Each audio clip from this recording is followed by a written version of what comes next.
To capture an image, there is one thing you absolutely need: light.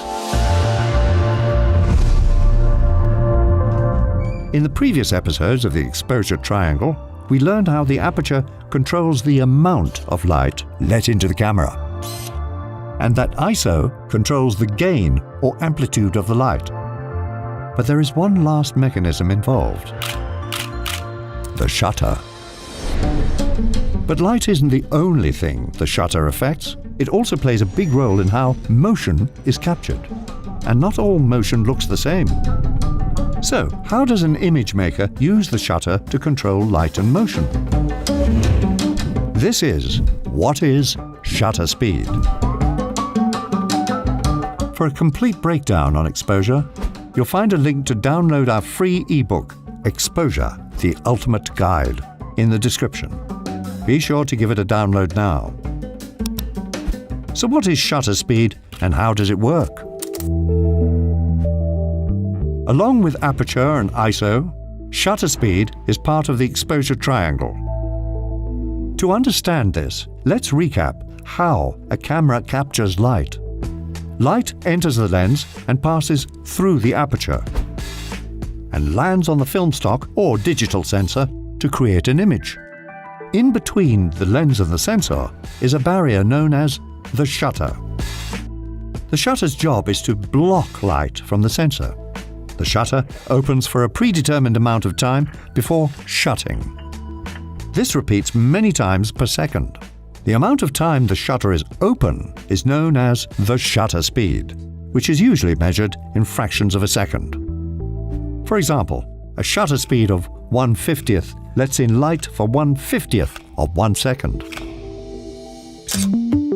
The two direct effects of shutter speed are exposure and motion blur.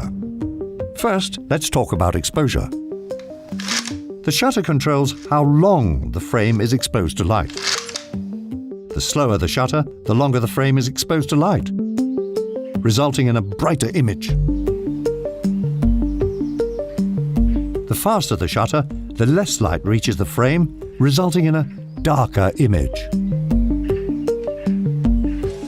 This is a lot to process. Now, I know this is a lot of information to digest.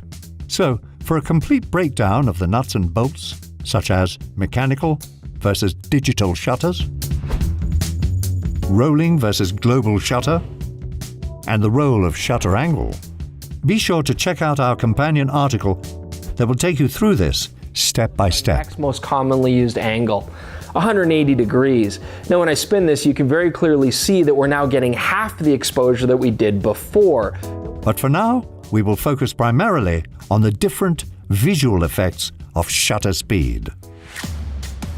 Now, the function of shutter speed in the exposure process is straightforward. But how it affects motion is a little more complicated. See, I'm not a monster. I'm just ahead of the curve.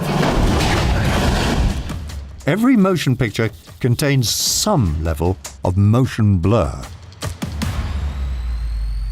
Faster shutter speeds reduce motion blur, while slower shutter speeds increase motion blur. The most cinematic shutter speed for film and video is found using the 180-degree shutter rule. The 180-degree shutter rule says the shutter speed should be double your frame rate. So, if you're shooting 24 frames per second, then your shutter speed should be set to 1/48th, and so on. But why this ratio? For most of cinematic history, starting in the late 1920s, the industry standard for film has been 24 frames per second, with a shutter angle at 180 degrees. This remained unchanged for decades. Over time, we've become accustomed to this amount of motion blur. It's just what movies are supposed to look like. You look terrible. It's only when filmmakers deviate from this 180-degree shutter rule that we even notice the motion blur. So, let's take a look at how and why cinematographers use various shutter speeds for different effects. starting with slow shutter speeds, anything set above 180 degrees.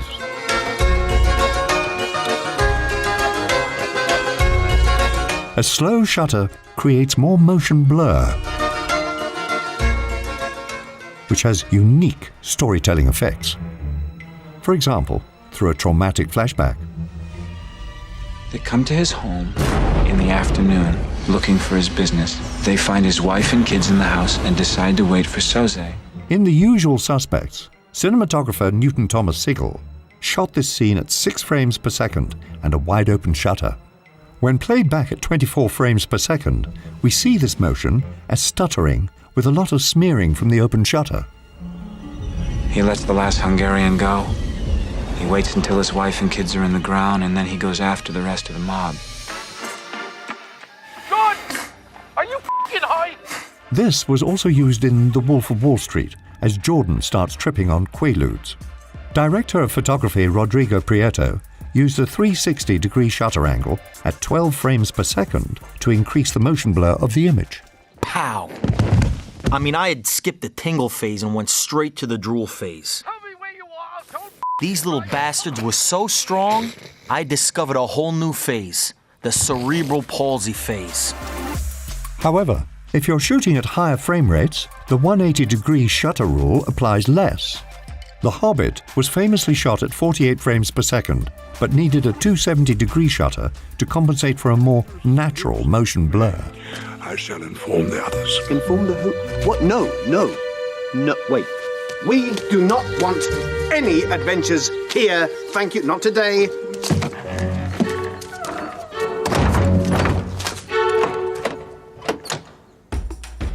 Another reason to use a slow shutter speed is for long exposure shots.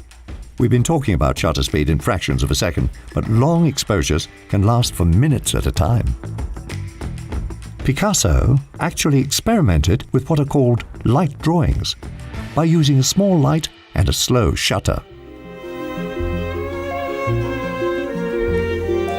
Slower shutter speeds can be a creative way to capture highly stylized shots. On the opposite end, eliminating motion blur has its own unique applications. This is done with a fast shutter speed, anything below 180 degrees. A faster shutter speed reduces the amount of motion blur, making the video appear jittery or hyper-realistic.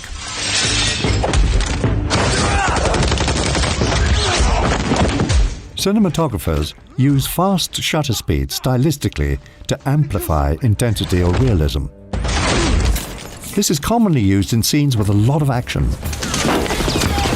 often coupled with a handheld camera. Janusz Kaminski, famed cinematographer of Saving Private Ryan, refers to this effect as staccato. Kaminski shot these sequences with either a 45 or 90-degree shutter. This extreme lack of blur means we can see individual dirt particles in the air.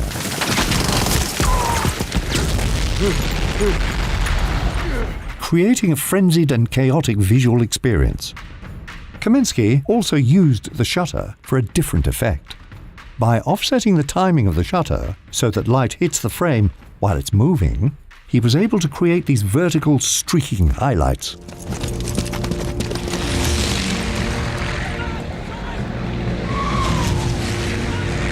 A technique he borrowed from Full Metal Jacket and used again in Minority Report.